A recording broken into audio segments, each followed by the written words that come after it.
Have you ever wondered whether all successful people are highly intelligent and are so beyond your scope that it will be impossible for you to reach the levels that you have always dreamt of?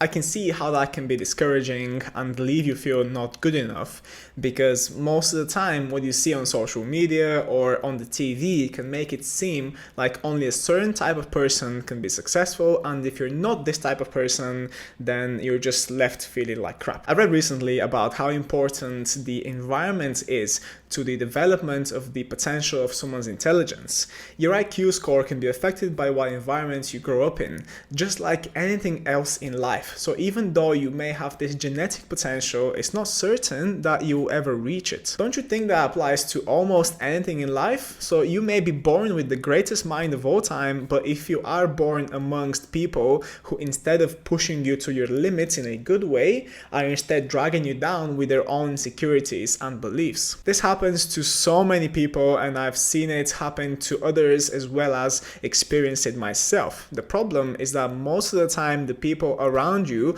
are actually oblivious to the fact that they are dragging you down, essentially, because in their own heads they're helping you. A great example is one of my very early ventures in business. Years ago, I wanted to set up a fitness business called Active Aesthetic.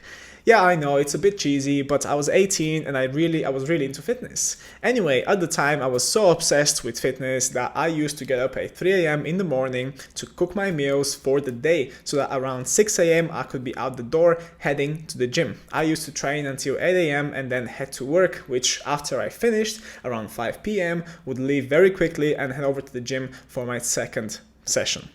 I know what you're thinking, this guy has no life. And you're right.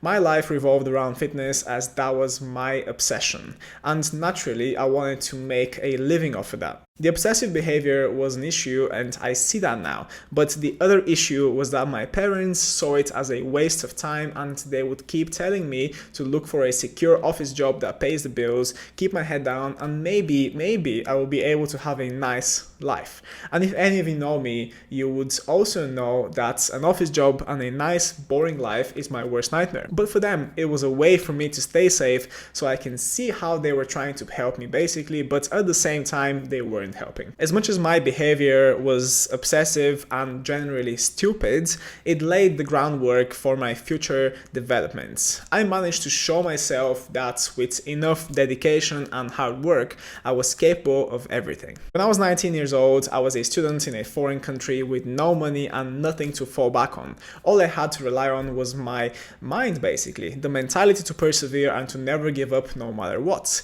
Now, wouldn't you say that is a form of intelligence?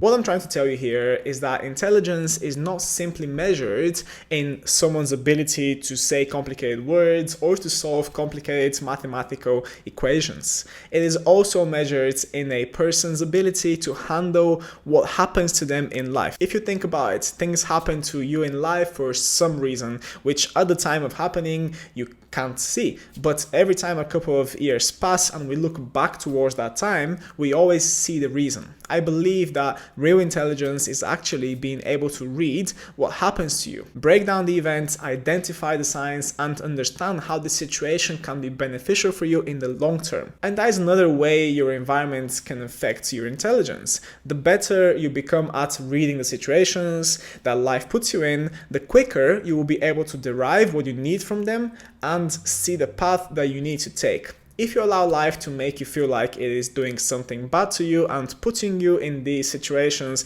only to mess with you, you will never learn. You must understand that happiness does not exist without sadness, and vice versa. If you are happy all the time, you would not even know that you're essentially happy, because you would have never felt anything different. Isn't that emotional intelligence? Being able to recognize your emotions and what they mean and how to use them to your advantage advantage. As you can see, there are many forms of intelligence, and as you go through life, you will be able to understand what forms of it you excel at and which ones you're not so good at. What you'll also find is that you don't need to be an Einstein to succeed in your personal or business life, because just like anything else, as long as you have balance and you understand your strengths and your weaknesses, you will be able to reach your goals. I promise you.